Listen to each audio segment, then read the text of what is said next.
So the bullet point we're discussing is tactile communication. And what that simply means is communicating through touch. Dogs have an absolute audible communication system, whining, barking, howling, growling, things like that. But their primary source of communication is nonverbal, and it's also tactile, which means if you ever see dogs get together, just meet each other at the dog park, it's a fucking train wreck. It's a mosh pit at a Lamb of God concert, right? These dogs are smashing each other. What they're teaching each other, actually what they're saying is they're communicating through physical touch. They're figuring out who's the king of the dog park.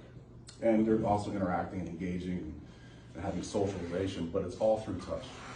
And it's gestural, it's body language. So they're all reading that. So from the time the babies are in the whelping box at 4 or 5 weeks old, they're doing puppy MMA. But what they're really doing is teaching each other the language of life. So, has anybody ever worked with horses in here? Okay, oh, right, good, it's good. So, we know that we can completely train a horse by never speaking, right? Reins mean whoa, spurs mean go, pressure on the inside of your legs can move the horse from one side to the other. You can overlay it with commands. But the reality is the horse is responding to the physical pressures or the physical communication. We talk about electronic training, it's the same thing, and dogs are the same way. You can absolutely train a dog by never speaking. I've trained many deaf dogs, and you can train through tactile communication. Who has sent their dog down for a bite, and the dog's in the equipment, you ask him to let go, he does not, and you then continue to creep up on the e-collar, and he bites harder and harder and harder. You're now maxed out with nowhere to go, and he's eating it. We've seen that. This is why.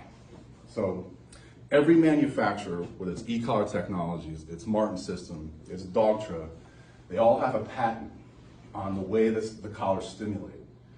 And the way the collars stimulate is when you push the button, when the dogs feel that pulsating sensation from the e-collar, it's like pistons firing in an engine, up and down, up and down. They call that peaks per second. So it's the peaks per second where the patents are for the companies, like Chevy and Ford and same shit.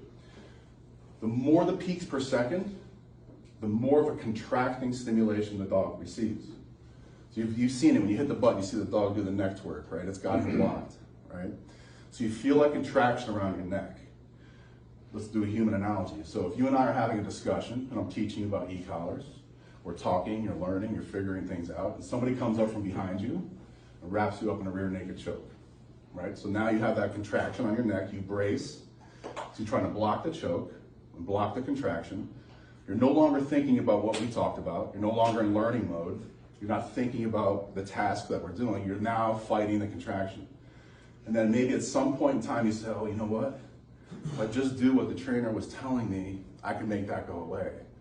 But for that moment in time, it clouds learning. It like interrupts the thought process. So there's companies, I'm not gonna say names on film, so I don't get fucking sued, but there's companies, there's a very big company that's very popular in law enforcement, military, that their equipment delivers a highly contracting stimulation. So what happens is, this is a regular e-collar. This is a collar that we put on the base of the tail. We'll talk about that collar placement later. Is that if you have a device that delivers a contracting stimulation, and we put that device right underneath the chin, which Dog Training 101 says put everything high and tight, which I don't, I'll explain to you why later, is that you look at my arm and my hand, imagine that this is the neck and the head and the mouth of the dog, is that these muscles close the hand or close the mouth. These muscles open the mouth. So if I have a device that delivers contraction, and I put the device here high and tight, and I say out and push the button, poof, it's gonna close the mouth. In any form of dog training, tactile communication, training through touch, overrides verbal communication. So what you're doing and what the dog is feeling and what your gestures are overrides what you're saying. It could be a very well-known command, but if your tactile communication is the polar opposite, the dog responds to tactile. For example, the dog's next to me in the stand. He's got all 4 paws and not sit, not down, he's standing. I have a choke chain on his neck. Back in the 90s training. I don't use chokers for shit. Let's say I do. He's standing next to me. I have the choke chain and the leash. I give him negative reinforcement with a little pop or guidance upwards, and I tell him down. What's he gonna do? Yep. Because again, the tactile signal lifts the head. He's been trained to have his butt hit the ground. The energy and the direction and your chemistry is all going upwards. So the dog responds to that. You could stay down all day, he's going to sit. You could counter condition that, but who's got time for that shit? So that's an example of it. So if you're using a manufacturer that delivers a contracting stem, you send the dog downfield, he doesn't let go, you say out, boom, and you hit the stem, you continue to rise up, you are telling him electronically to bite harder. You see it all the time. So the stem's here, we hit the button. I got a buddy of mine named Garrett Wing, he's a lieutenant down in for Miami Police Department. Phenomenal trainer, phenomenal handler, and he did a video. We talked about this, he came to my class, and he did a video where he took a ball and held it, had the e-collar here, and had somebody else pushing the button. He didn't know when. He could not let go of the ball. He could not drop the ball. Boom. Fuck around with it, try it. That's what your dog's experiencing. So when you're maxed out on electronic training, it's not pain tolerance. It's the signal and the command you're giving the dog electronically, what he's responding to. So, the other manufacturer, and this is why I'm a huge fan of the Martin system, is because their patent on the stem is an activating stem. It flicks muscle, it taps it and moves it. So it's a much easier signal for the dog to process to get him pushed into behavior. And we saw it yesterday. We had a very strong dog maxed out on this other company.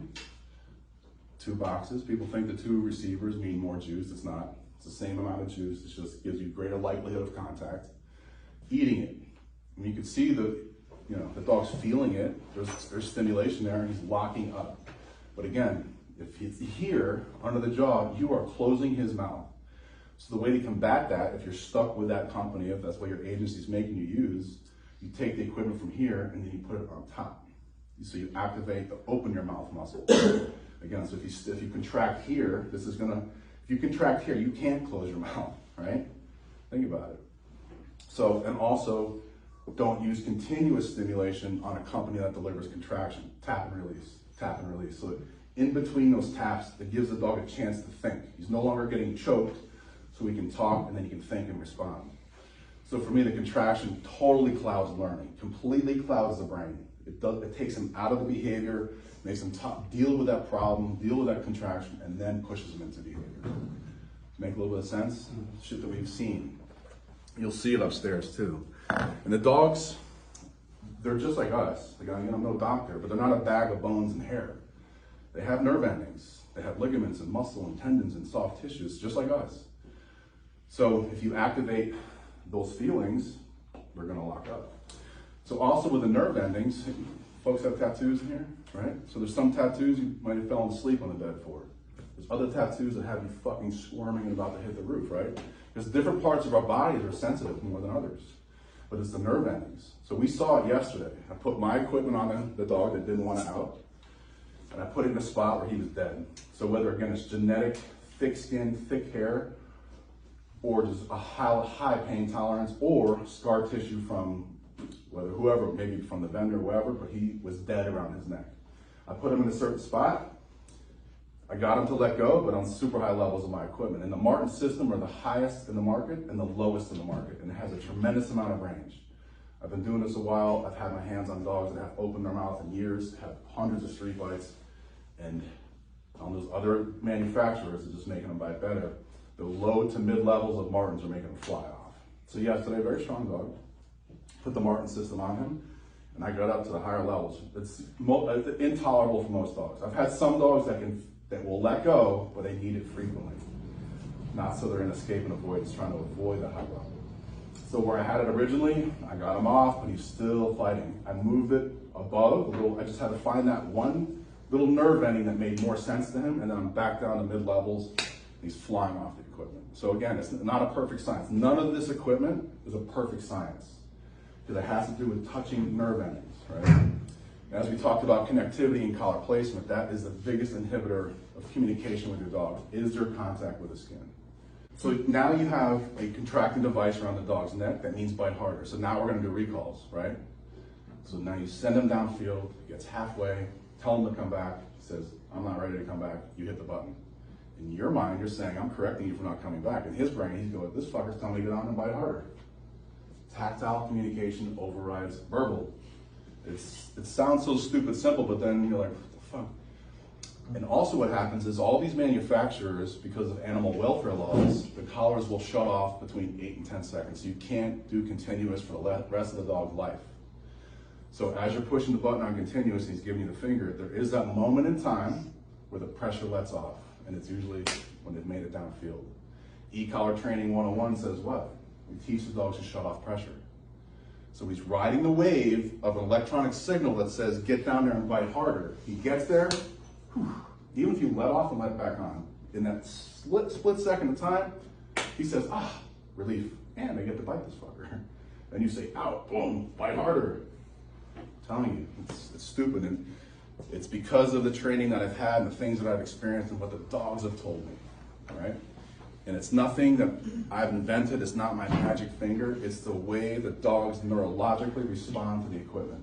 Trust me.